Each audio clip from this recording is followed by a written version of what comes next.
Good evening once again as we look at a barren and empty Times Square in New York City. This was day 1156 of the Trump administration, 228 days until the presidential election. It's been 9 days since the World Health Organization declared the coronavirus a pandemic. And while there is no joy in saying this whatsoever, despite the numbers you are hearing each day from the White House briefing room, the cavalry is not going to make it in time to save some people. In fact, for some, the cavalry is not coming at all. It's happening too quickly. We lost too much time.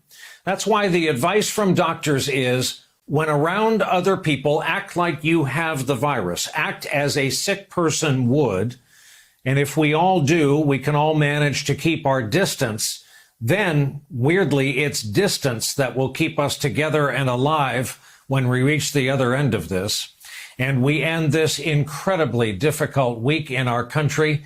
We are now at 18,000 cases, give or take, about 4 times the number of cases when we started this week. And who among us didn't expect to read some version of this?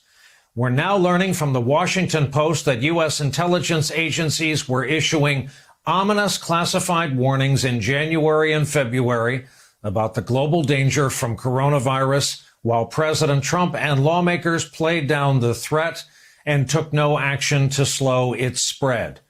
Also tonight, a staff member in the vice president's office has tested positive, first known positive test for the virus among White House personnel in the West Wing. Pence's office says this individual had no close contact with the VP or the president. This news comes as more states are taking drastic measures to try to contain this virus. When we were on the air last night, we talked about California's Governor Gavin Newsom ordering all residents to effectively stay in their homes. Today, the governors of Connecticut, Illinois, and New York followed suit with similar mandates. I don't come to this decision easily. I fully recognize that in some cases, I am choosing between saving people's lives and saving people's livelihoods. But ultimately, you can't have a livelihood if you don't have your life. We're going to close the valve, all right? Because the rate of increase in the number of cases portends a total overwhelming of our hospital system. We need everyone to be safe, otherwise no one can be safe. And think about this. New York State now has the most cases in the U.S., over 7,800. Just tonight, the president, responding to a request from both New York senators, approved a disaster declaration for the state, which will allow it to receive federal assistance. But yes, for headline purposes, this now makes New York a federal disaster area. Europe has become the global epicenter for the outbreak as of right now. In Italy, just today, the death toll rose by 627. That's the highest in a single day. While UK Prime Minister Boris Johnson launched a new nationwide lockdown, telling cafes and pubs and bars and restaurants to close. President Trump today officially has suspended most non-essential traffic across the U.S.-Mexico border as threatened. Trump also insisted he's using his authority under the Defense Production Act to speed up manufacturing, but he gave no clear indication of what is exactly being done. I invoked the Defense Production Act, and last night we put it into gear. So you're using it now to tell businesses they need to make ventilators, masks, respirators? For certain things that we need, okay. including some of the very important emergency. I would say ventilators, probably more masks to a large extent. We have millions of masks which are coming. You haven't actually directed any companies to start making more ventilators or masks, right? I have, yes. How many companies? A lot. We were given no follow-up evidence as to what he was talking about there. Senate Republicans will be working this weekend trying to hammer out a stimulus bill to help Americans affected by the economic fallout from the pandemic. The goal is to have a bill ready for a vote on Monday.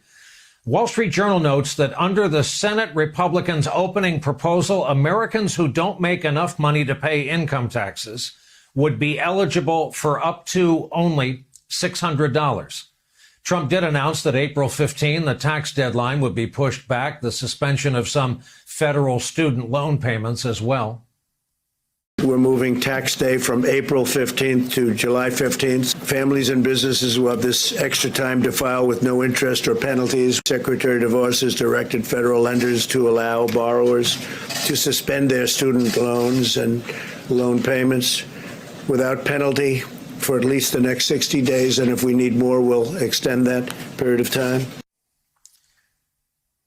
Meanwhile, one member of that White House task force revealed a new clue as to the nature of this virus and who is more likely to survive once infected. From Italy, we're seeing another concerning trend that the mortality in males seems to be twice in every age group of females. Dr. Anthony Fauci, you see him there on stage, also tried to manage expectations concerning one of President Trump's pronouncements, the anti-malaria drug that the president was talking up so aggressively yesterday. Trump said the FDA had approved it for the virus. Not true. He thinks it could be a game changer. Here is Fauci on that subject. Is there any evidence to suggest that, as with malaria, it might be used as a prophylaxis against COVID-19? No, the answer is no. We're trying to strike a balance between making something with a potential of an effect to the American people available at the same time that we do it under the auspices of a protocol that will give us information to determine if it's truly safe and truly effective. But the information that you're referring to specifically is anecdotal. Now, that right there set the stage for this exchange between our NBC News White House correspondent, Peter Alexander, and the president. What do you say the Americans were scared, though? I guess nearly 200 dead, 14,000 who are sick, millions, as you witnessed, who are scared right now. What do you say to Americans who are watching you right now who are scared? I say that you're a terrible reporter. That's what I say. I think it's a very nasty question, and I think it's a very bad signal that you're putting out to the American people. The American people are looking for answers, and they're looking for hope. And you're doing sensationalism, and the same with NBC and Comcast. I don't call it Comcast. I call it Concast. Let me just for whom you work. Let me just tell you something. That's really bad reporting. And you ought to get back to reporting instead of sensationalism. Let's see if it works. It might and it might not. I happen to feel good about it, but who knows? I've been right a lot. Let's see what happens. So there was that from the President of the United States today. Peter Alexander later talked about that exchange on air. In TV terms, we call this a softball. I was trying to provide the president an opportunity to reassure the millions of Americans, members of my own family and my neighbors in my community, and plenty of people sitting at home right now. This was his opportunity to do that, to provide a sort of positive or uplifting message. Instead, you saw the president's answer to that question. Meanwhile, 2 U.S. senators are under pressure to explain some conveniently timed stock sales amid the coronavirus. Senator Richard Burr has reported himself to the Ethics Committee after ProPublica revealed that after reassuring Americans that the government was prepared to combat the virus, quote, the powerful chairman of the Senate Intelligence Committee sold off a significant percentage of his stocks. Burr defended his statement to NBC News, saying he relied solely on public news reports to guide my decision. Burr is taking heat from his fellow Republican senator from North Carolina, the up for re-election Tom Tillis, now saying Senator Burr owes North Carolinians an explanation, and there needs to be a professional and bipartisan inquiry into this matter.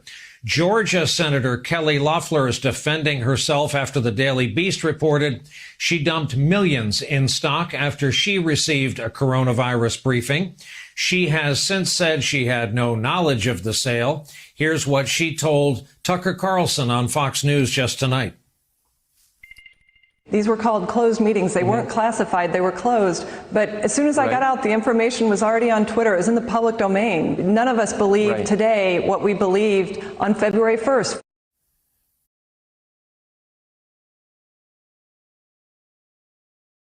Hey there, I'm Chris Hayes from MSNBC. Thanks for watching MSNBC on YouTube. If you want to keep up to date with the videos we're putting out, you can click subscribe just below me or click over on this list to see lots of other great videos.